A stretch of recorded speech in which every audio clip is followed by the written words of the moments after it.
कुछ देर पहले royal courts of justice में यूके की नामवर अखबार टेलीग्राफ जो सदियों पुरानी है और जो मुकामी हिसाब से अजीम शान समझी जाती है, उसने माफ़ी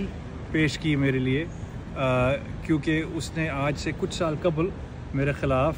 ख़बरें निकाली जिसमें उन्होंने कहा और दावा किया कि मेरा किरदार गैर अखलाकी है। ये जो उन्होंने माफ़ी मांगी है ये उनकी 13 ख़बरों के सामने छपेगी और ये जो संडे एडिशन आ रहा है उनके अगले 6 दिन में उसमें भी छपेगी, और जो उनकी ऑनलाइन एडिशन है बग़ैर पे वॉल में उसमें भी ये छपेगी। ये अहम है मेरे लिए माफ़ी, क्योंकि जो मेरी बीवी हैं, मेरे बच्चे हैं, वो यूके सिटीजन्स है और मेरा इस मुल्क में आना जाना रहता है और इधर मेरे कारोबारी मसले मसाइल भी हैं। इंशाअल्लाह आज के बाद मैं अपने कारोबार में फिर शामिल होऊंगा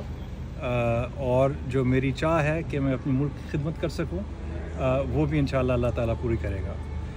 इसके अलावा मैं अपने ख़ानदान के साथ वक्त गुजारना चाहता हूं जो कि मेरे से छीन लिया गया पिछले 3 से ज़्यादा साल के लिए। शुक्रिया। टेलीग्राफ को मैंने हज़ारों कम्युनिकेशंस दिखाई जो इस खातून ने मेरे साथ शेयर की, और ये जो